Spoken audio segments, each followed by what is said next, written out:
우리가 지금 살아있다는 것은 우리 심장이 지금 뛰고 있다는 것입니다. 우리가 심장이 뛰고 거기서 그 혈액이 뿜어져 나와서 머리 끝부터 발끝까지 혈액이 돌고 있어요. 그러니까 우리가 살아있는 것입니다. 만약에 이 혈액순환이 되지 않는다, 심장이 멈추고 피가 돌지 않는다, 그러면 우리는 그 순간 그냥 쓰러지고 뭐 아무것도 할 수 없고 그 상태로 몇 분 지나면 죽을 거예요. 그러니까 우리가 살아있다는 것은 우리 몸에 혈관에서 혈액이 돌고 있다는 거예요. 심장이 뛰고 있고, 그래서 이 혈액이 순환하면서 많은 일들을 해요. 우리 몸 모든 기관에, 모든 지체에 산소와 영양분을 공급하고, 또 노폐물들과 이산화탄소를 다 또 걷어내오고, 또 혈액 속의 백혈구들이 몸을 다니면서 또 면역 반응을 일으키고, 우리가 생각하는 것보다 엄청나게 많은 일을 합니다. 다 알 수가 없어요. 혈액이 우리 몸에 돌면서 우리 몸에 머리끝부터 발끝까지 돌아다니면서 어떤 일들을 하는지 우리가 그것을 다 나열할 수가 없어요. 참 많은 일을 해요. 우리 이 몸에 그래서 그 구약 성경에는 사람의 생명이 그 피에 있다고 그랬어요. 피가 곧 그 사람의 생명이다. 근데 이 혈액순환과 똑같이 중요한 것이 우리 영적으로 우리에게 중요한 것이 있습니다. 그것이 뭐냐면 하나님의 말씀입니다. 그러니까 하나님의 말씀이 우리 온 몸과 영과 혼과, 그러니까 피는 우리 육체에만 돌지만 하나님의 말씀은 살았고 운동력이 있어서 좌우의 날선 어떤 검보다도 예리하며 혼과 영과 육을 찔러 쪼개기까지 하며 또 마음과 생각을 감찰한다. 그러니까 하나님의 말씀은 살았고 운동력이 있어요. 막 돌아다녀요. 막 순환을 해요. 역사를 해요. 그래서 우리의 혼과 우리의 영과 우리의 관절과 우리의 마음과 우리의 생각과, 그러니까 우리 존재 전체를 돌아다니면서 우리를 살게 해요. 그래서 하나님의 말씀이 우리 속에서 역사를 하고 있어야 돼요. 하나님의 말씀이 우리 속에서 뛰고 있어야 돼요. 그러니까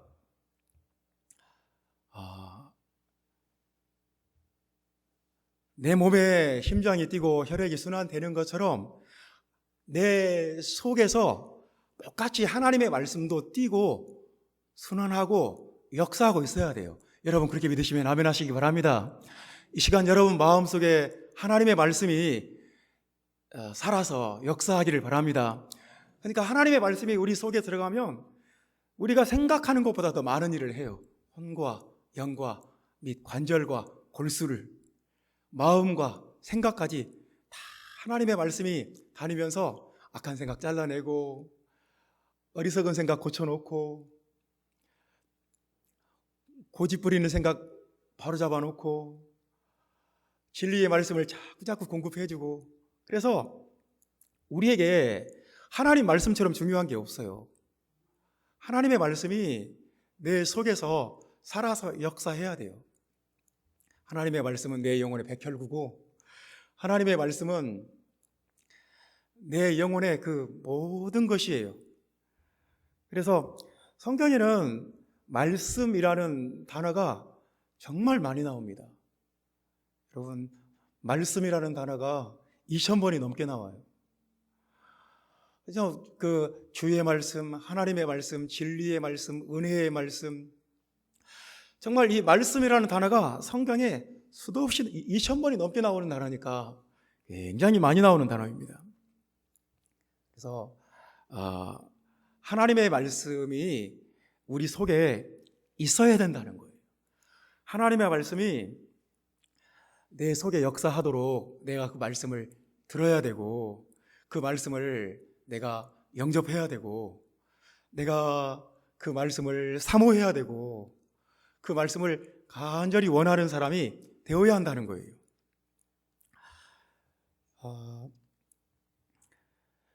하나님의 말씀을 우리가, 말씀이 더 이상 내 귀에 들리지 않는다, 하나님의 말씀이 더 이상 내 심령 속에 들어오지 않는다, 그러면 우리는 살았다고 할 수가 없습니다. 여러분 안에 하나님의 말씀이 살아서 역사하게 되기를 간절히 원합니다. 그래서 예수님은 요한복음 8장 47절에 이렇게까지 말씀했어요. 하나님의 말씀을 듣는 사람은 하나님께 속한 사람이다. 그런데 너희가 듣지 않는 것 보니까 하나님께 속하지 않은 것이 확실하다. 주님이 그걸로 나누었어요. 누가 하나님께 속한 사람이냐? 하나님의 말씀을 듣는 사람이다. 네. 그래서 예수님께서 그렇게 중요하게 말씀하신 거예요. 하나님의 말씀을 듣는 거, 하나님의 말씀을 보는 거, 하나님의 말씀을 묵상하는 거, 하나님의 말씀을 기다리고 사모하는 거, 하나님의 말씀이 내 속에서 살아서 운동력 있게 역사하는 거, 이게 우리 신앙생활에, 우리 삶에, 우리 육체나 우리 삶 전체에 중요하다는 것입니다. 혈액순환과 같이, 심장 박동과 같이 중요하다는 것입니다. 오늘 본문의 말씀에 보면 하나님의 말씀을 받지 않는 사람들이 나옵니다. 이렇게 중요한 것이 하나님 말씀인데 이것을 안 받는 사람들이 나와요. 그래서 주님이 3절 말씀에 보시면 그렇게 말씀합니다. 너희는 어찌하여 너희의 전통으로 하나님의 계명을 범하느냐. 그러니까 하나님의 말씀을 범한다, 그렇게 말씀하셨는데요.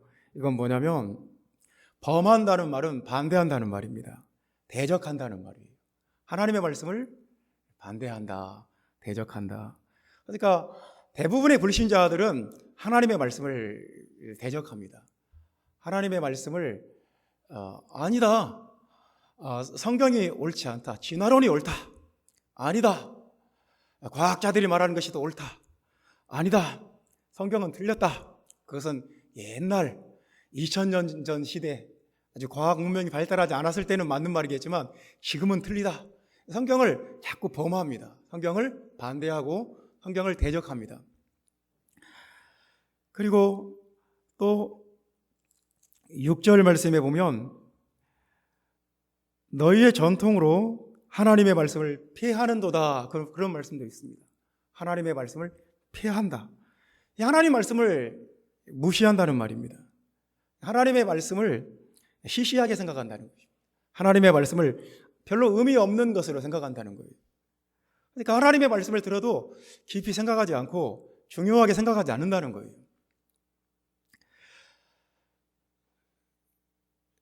롯의 사위들은 롯이 천사들에게 받은 하나님의 말씀으로 이 성이 오늘 멸망한다, 그러니까 빨리 이 성에서 우리 탈출해야 된다, 그런 말을 들었을 때 무시했어요. 우리 장인어른이 이제 오늘 조금 정신이 이상해져서 헛소리 하는구나, 무시해버리고 농담으로 여겼어요. 그게 말씀을 폐하는 거예요. 그러니까 우리가 하나님의 말씀을 이렇게 듣고도 무시해버리거나 이렇게 하면 그 말씀의 은혜를 받을 수가 없어요. 그 말씀의 축복을 전혀 받을 수가 없습니다. 그러니까 참 이게 얼마나 무서운 일이겠습니까? 하나님의 말씀이 더 이상 내 귀에 들리지 않고 하나님의 말씀을 내가 들어도 그냥 내가 무시해버리는 거예요. 그냥 별로 의미 없는 말, 나에게 되지 않는 말, 나와 상관없는 말로 그냥 이렇게 교회에서 의례적으로 하는 소리, 그렇게 그냥 무시해버린다는 것입니다. 이런 것이 참 심각한, 예수님께서는 이런 것을 심각하게 보시는 거예요. 예수님께서는 이런 것이 참 무서운 것이고 위험한 것이고, 참 이런 상황들이 정말 자신의 영혼을 망치는 참 위험한 것으로 보고 있습니다. 또 이런 사람도 있습니다. 어떤 사람들은, 바리새인들이 그렇게 했는데요, 12절 말씀에 보면 이에 제자들이 나와 이르되 바리새인들이 이 말씀을 듣고 걸림이 된 줄 아시나이까. 어떤 사람들은 말씀을 듣고 마음에 걸렸어요. 그러니까 내가 말씀을 들으면 내 마음속에 그 말씀을 받아들이고 묵상하면서 그 말씀을 가지고 기도하고 그 말씀을 내 안에서 소화를 시켜서 내게 은혜가 되게 해야 돼요. 그런데 내가 어떤 음식을 먹다가 딱 체한 것처럼, 얹힌 것처럼 소화가 되지 않고 막 몸 안에서 고통만 주는 거예요. 답답하고, 그 말씀 때문에 답답하고 힘들고 막 괴로운 거예요. 전혀 은혜가 되지 않는 거예요. 그러면 걸린 것입니다. 말씀이 걸린 거예요. 바리새인들은 예수님의 말씀을 듣고도 그 말씀을 듣고 아멘 하고 그 말씀을 묵상하면서 기도하고 이 말씀을 내 삶에 어떻게 적용할까 굉장히 신중하고 진지하게 접근하기보다 그 말씀을 듣자마자 알레르기 반응이 딱 일어나면서 탁 걸려버리는 거예요. 그러니까 주님이 이런 모습들이 사실은 인간의 가장 근본적인 문제다. 말씀이 없는 게 아니에요. 온 세상에 말씀이 선포되고 성경이 있고 하나님의 말씀이 우리에게 계속 주어지는데도 말씀을 반대하든지 말씀을 무시해버리든지 아니면 말씀이 걸려버리든지 이렇게 하면 말씀을 받지 못하는 거예요. 하나님의 말씀을, 내 영혼에 생명과 같이 귀한 말씀을 내가 받지 않는 거예요. 하나님의 말씀이 없다는 것은 우리에게 가장 큰 비극이 아닐 수 없습니다. 오늘도 우리에게 말씀을 주신 우리 하나님께 감사드리고 감사드려야 되겠습니다. 아멘. 근데 오늘 말씀을 받아들이는 사람이 있어요.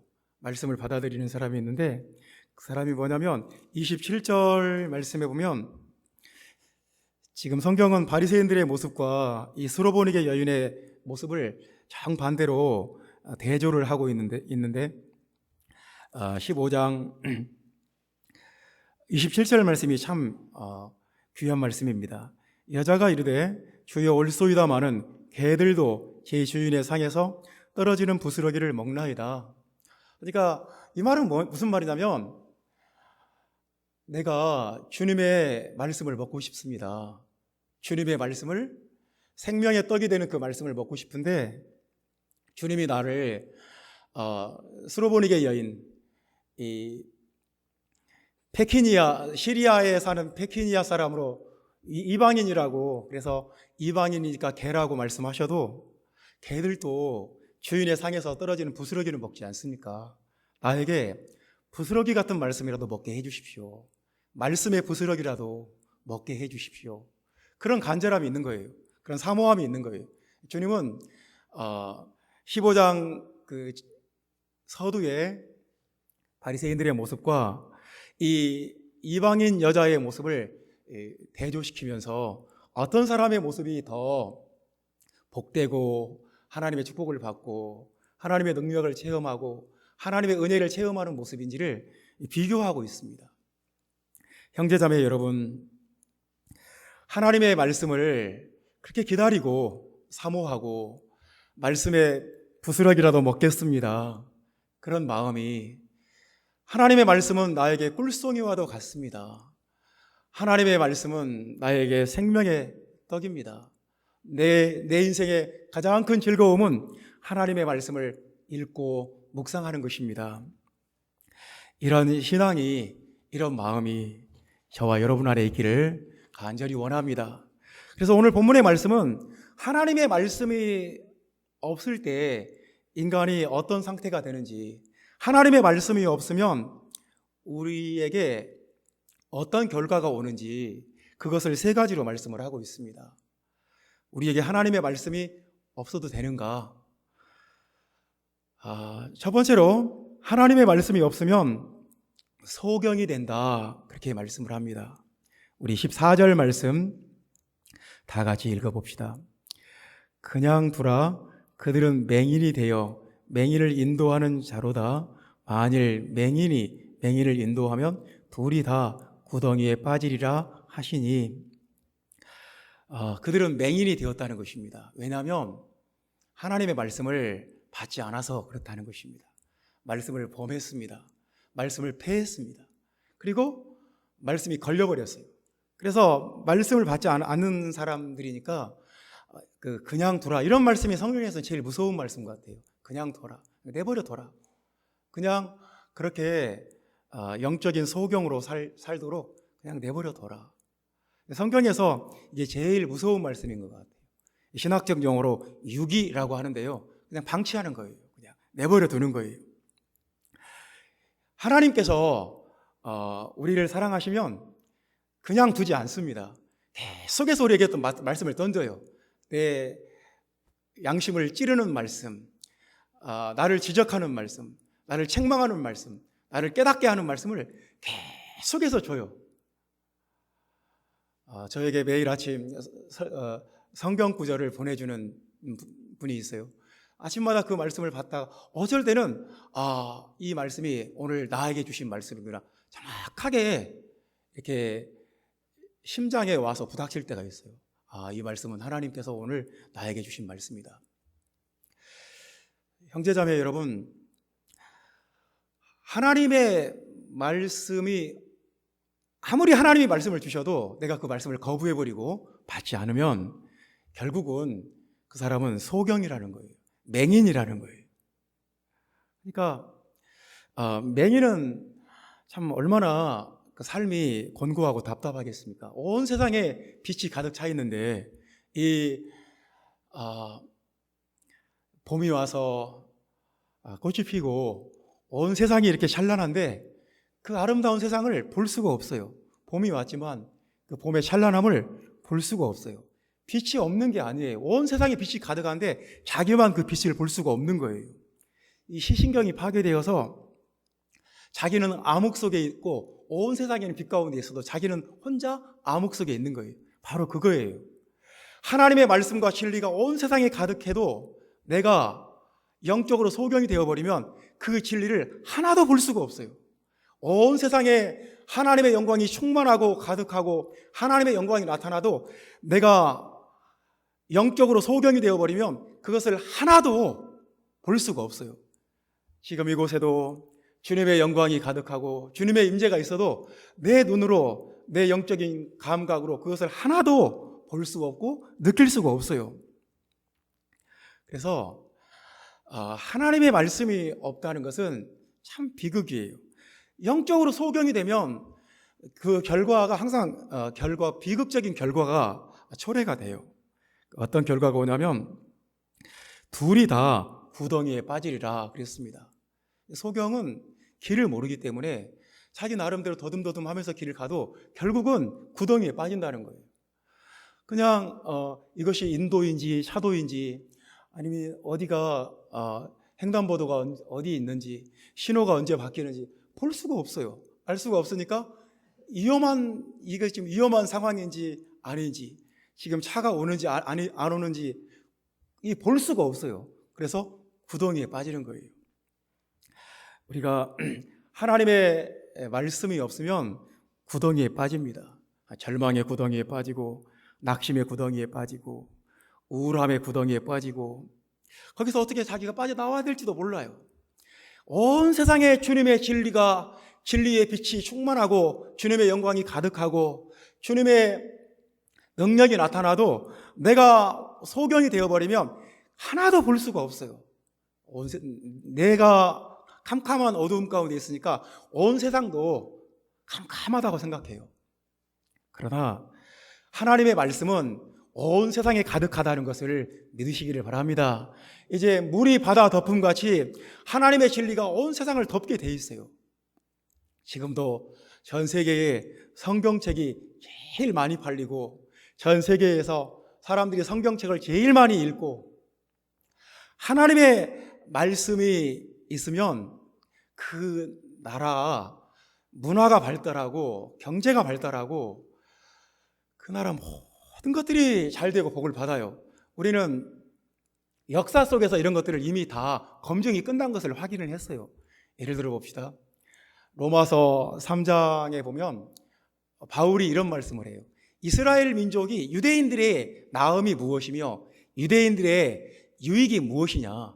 첫 번째, 그들의 첫 번째 유익은 하나님의 말씀이 그들이 있었다. 그들이 하나님의 말씀을 맡았기 때문이다.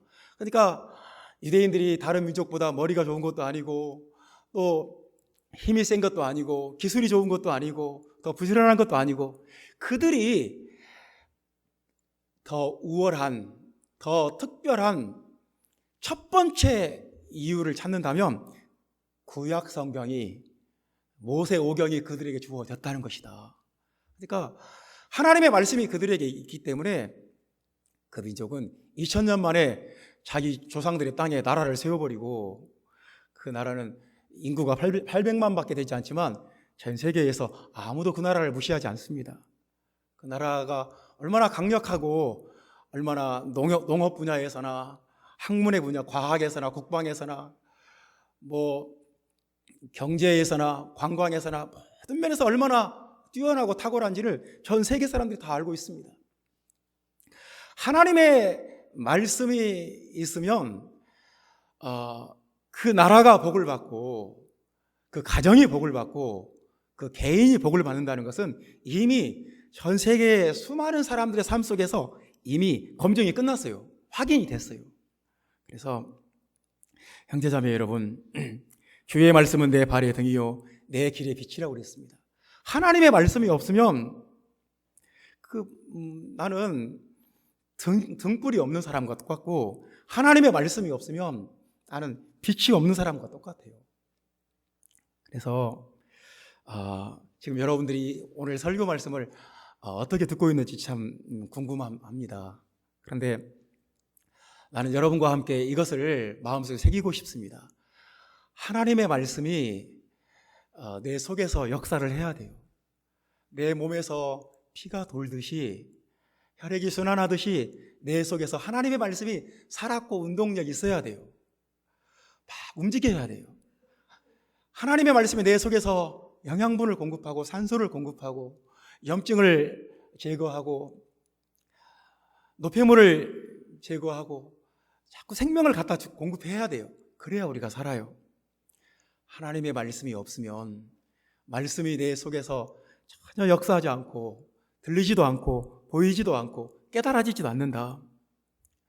나에게 하나님의 말씀이 그렇게 중요하지 않다. 그냥 고리타분한 별로 의미 없는 얘기다.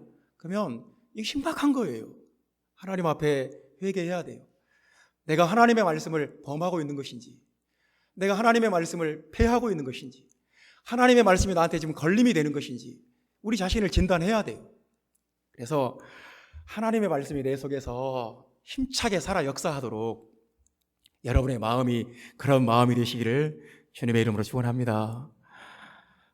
두 번째 말씀입니다. 하나님의 말씀이 없으면 사람을 더럽게 한다 하는 말씀입니다. 우리 18절 말씀 다 같이 읽어봅시다. 입에서 나오는 것들은 마음에서 나오나니 이것이야말로 사람을 더럽게 하느니라. 19절 말씀도 읽어봅시다.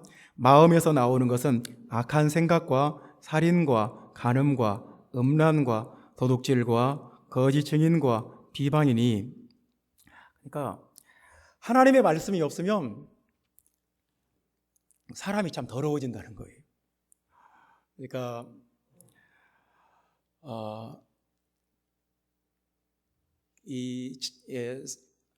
마음이 더러워지고 입이 더러워지고 그 사람 전체가 더러워지고 그 사람 인생이 더러워지고 성경에서 더럽다는 말은 꼭 귀신과 관련되는 말입니다.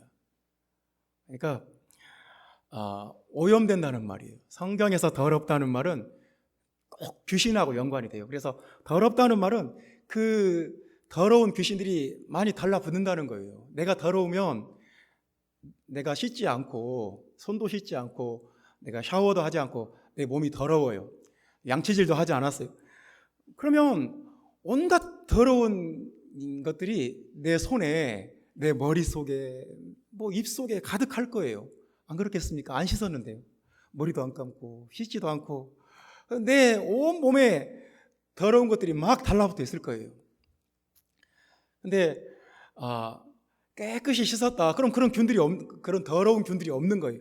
더럽다는 말은 더러운 귀신들, 그 더러운 병균과 같은 더러운 귀신들이 내 몸에 덕지 달라붙어 있다는 거예요.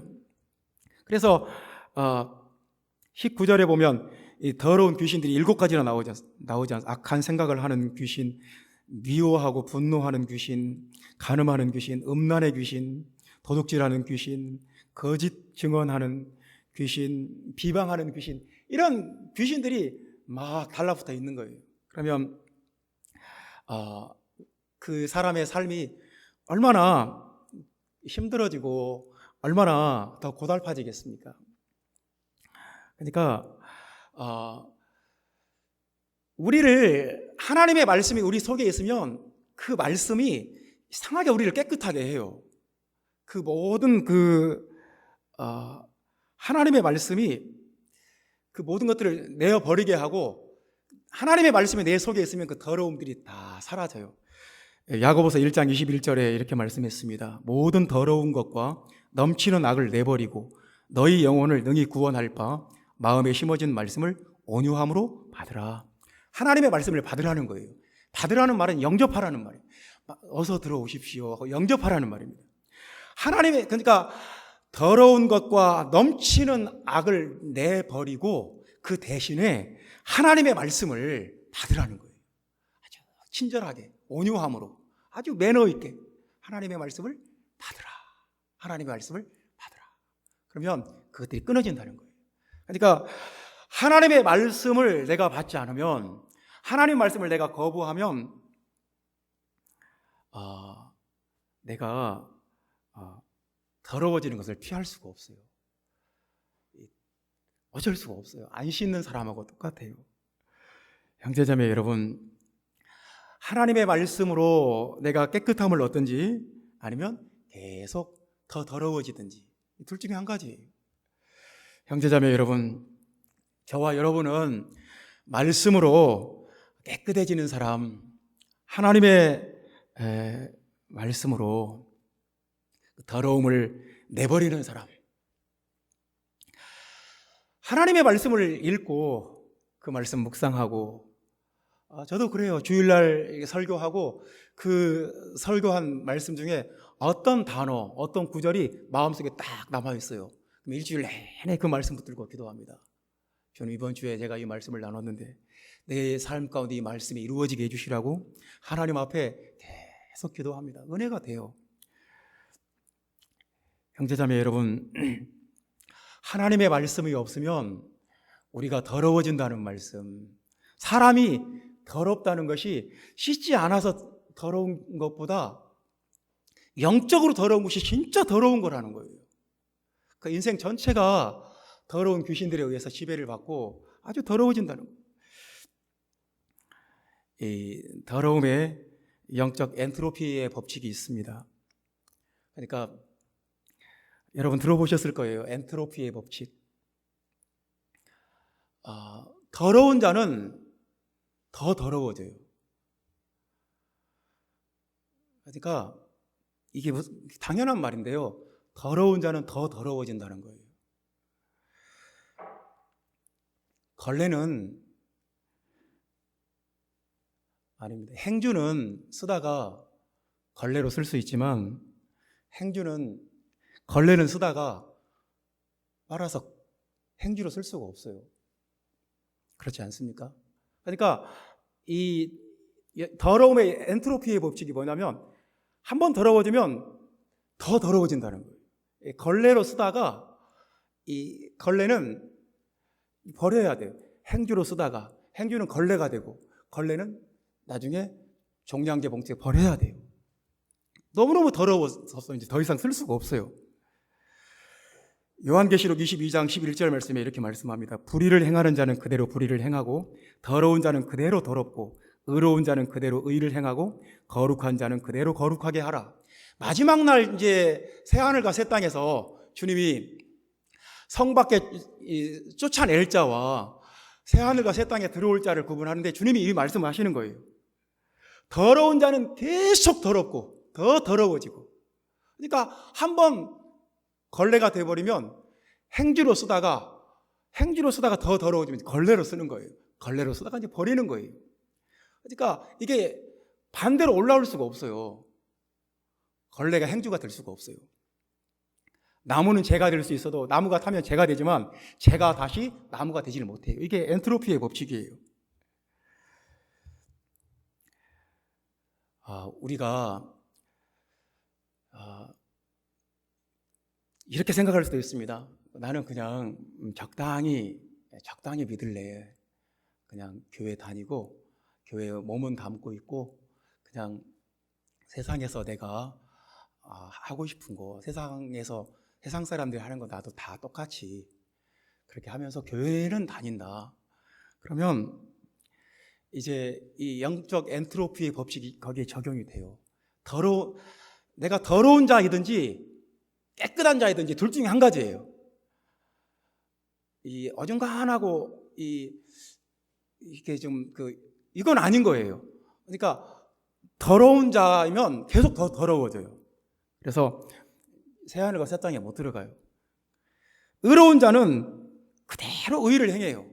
말씀을 깨닫고 말씀을 읽고 말씀의 그 즐거움을 아는 사람은 계속 더 그걸 추구하게 돼요. 예수님도 마태복음 24장에 있는 자는 더 갖게 되고 없는 사람은 그 있는 것도 빼앗긴다고 그랬어요. 그러니까 이 마지막 때 우리의 신앙이 내가 깨끗함에서 점점 더 깨끗해지고 깨끗한 사람은 점점 더 깨끗해지고 하나님의 말씀이 마음속에 있는 사람은 점점 더 그 말씀 속으로 말씀을 많이 누리게 되고 더 깨끗해지게 되고 악한 사람은 더러운 사람은 점점 더러워지는 거예요. 이게 가속도가 붙어요.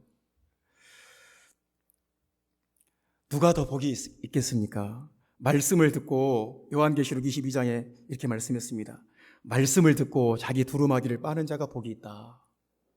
말씀을 듣고 자기 두루마기를 빠는 자, 자기의 옷을 빠는 자가 복이 있다. 그러니까 뭐가 복이냐면 하나님의 말씀을 듣고 그 말씀으로 자기 생각과 자기 행동과 자기 마음의 변화가 오는 사람이 복이 있어요. 근데 말씀을 듣지도 않고 거부하고 들어도 시시하게 생각하고 그러면 복이 없어요. 말씀이 들리지 않는 사람 복이 없어요. 말씀을 듣고 변화되든지 아니면 계속 더러워지든지 우리는 그 갈림길에 항상 서 있는 것입니다. 하나님의 말씀으로 여러분 하나님의 말씀을 여러분 마음속에 받아들여서 여러분 마음이, 여러분의 몸이, 여러분의 생각이, 여러분의 삶이 깨끗해지시기를 주님의 이름으로 축원합니다. 세 번째 말씀입니다. 하나님의 말씀이 없으면 귀신에게 지배를 받는다는 것입니다. 귀신에게 지배를 받는다. 22절 말씀 다 같이 읽어봅시다. 가나안 여자 하나가 그 지경에서 나와서 소리질러 이르되 주 다윗의 자손이여 나를 불쌍히 여기소서 내 딸이 흉악하게 귀신 들렸나이다 하되, 귀신이 들렸다는 말은 귀신에게 지배를 받는다는 말이에요. 귀신에게 사로잡혔다. 귀신에게 꽁꽁 묶였다는 거예요. 그러니까 경찰이 범죄자 잡아서 수갑 채우고 그냥 이렇게 딱 그 신체의 자유를 구속해 버리잖아요. 꼼짝 못하게 하잖아요. 그런 것처럼 들렸다는 말이 영적인 존재들에게 이렇게 딱 수갑 차고 결박당하고 묶여 꼼짝을 못해 시키는 대로 다 해야 돼요. 그걸 말해요. 흉악하게 귀신 들렸다. 그러니까 이제 하나님의 말씀이 없으면 사람이 참 이렇게 흉악한 귀신이 들릴 수가 있어요. 이 수로보니게 여인이 사는 지역은 두로와 시돈집 지역이에요. 그러니까 그 지역은 악령의 세력이 강한 지역이에요. 악한 더러운 영들이 강하게 역사하는. 그래서 에스겔서에 보면 두로 왕이 사탄의 모습으로 이렇게 나오기도 합니다. 이 두로 지역은 악령이 강한 지역이에요. 그러니까 그 지역에서 귀신 들린 사람들이 많이 나오는 거예요. 아주 흉악하게 귀신이 들렸습니다. 그것도 딸이. 여러분, 딸이 얼마나 예쁩니까? 딸은 세상에서 제일 예쁘고 사랑스럽고 눈에 넣어도 아프지 않고. 근데 이 딸이 흉악해졌다고 생각을 해봅시다. 참 얼마나 이게 인생의 비극입니까? 어떤 분이 그런 말을 해요. 자기 딸이 그렇게 고분고분하고 하라는 거 다 하고 공부도 잘하고 공부하라면 공부하고 뭐 학원 가라면 학원 가고 간식 먹으라면 간식 먹고 그렇게 예쁘고 사랑스럽고 공부도 잘하는 딸이었대요. 어느 날 갑자기 이 딸이 흉악해지더래요. 말도 안 듣고 막 거부하고 막 대적하고. 왜 그런가 했더니 얘가 신천지에 빠진 거예요. 신천지에 빠져서 그냥 그런다는 거예요. 그 교주를 생각만 해도 눈에서 눈물이 나온다. 부모는 사람도 아니에요. 부모는 뭐 그냥 부모가 무슨 말을 해도 이건 뭐 막이고 막 부모를 대적하는 거예요. 부모가 얼마나 이단에 빠진 것은 흉악한 귀신이에요. 정말 부모가 얼마나 마음이 답답하고 괴로웠겠습니까? 이분이 그 딸을 3년 동안 그래서 결국은 빼내왔어요. 그 이단의 소굴에서 빼내왔어요. 그 빼내와서 3년 동안 다시 관계를 회복하는 그 과정이 굉장히 지난하고 어렵고 힘들었다는 거예요. 그 과정을 정말 책 한 권으로 쓸 만큼 많다는 거예요. 여러분, 하나님의 말씀이 없으면 이단 같은 데 쉽게 빠져요. 하나님의 말씀이, 진리의 말씀이 내 속에 분명히 있지 않으면 우리가 이상하게 이단들이 하는 말에, 그 뾰족한 말에, 그 이상하게 성경을 꼬아놓은 말에, 그 왜곡되고 변질된 그 교리들의 귀에 쏙쏙 들어와요. 이상하다니까요. 그 미혹하는 영들이 그 사람의 마음을 쉽게 흔들어요. 그래서 흉악한 귀신이 들린 거예요. 형제자매 여러분, 하나님의 말씀이 없으면 우리 인생은 보장할 수가 없어요. 흉악한 귀신이 들려서 그 귀신에게 지배를 받고 사로잡힌 상태로 아주 비참하게 살 수도 있어요. 가정이 깨지고 인생이 그냥 아주 비극의 주인공이 되어버려요. 형제자매 여러분, 우리에게 하나님의 말씀이 필요해요. 그 흉악한 귀신을 물리치는 것은 하나님 말씀밖에 없어요. 요한일서 2장 14절에 이렇게 말씀했습니다. 청년들아, 내가 너희에게 쓴 것은 너희가 강하고 하나님의 말씀이 너희 안에 거하시고 너희가 흉악한 자를 이기었습니다. 하나님의 말씀이 그 속에 거하면 흉악한 자를 이긴다는 거예요. 그 흉악한 귀신을 우리가 뭘로 이기겠어요? 하나님의 말씀으로 이겨요. 그러므로 여러분 안에 하나님의 말씀이 거하게 되시기를 주님의 이름으로 축원합니다. 하나님의 말씀이 그 속에 살아서 역사하면 내 마음속에, 생각 속에, 내 혼과 영과 육체 속에, 내 관절과 골수 속에 말씀이 역사하면 이겨요. 흉악한 귀신들이 우리를 만지지도 못해요. 옆에 오지도 못해요. 흉악한 자를 이겨요. 예수님도 마귀를 물리칠 때 신명기에 있는 말씀으로 물리쳤습니다. 고린도후서 6장 7절 말씀에는 하나님의 말씀이 의의 무기라고 말씀해요. 의의 무기다. 좌우에 가져라. 참 고린도후서에 이런 말씀이 참 특이한 거예요. 하나님의 말씀을 오른손으로 들으라 하지 않고 왼손과 오른손 좌우에 하나님의 말씀, 의의 무기를 들어라.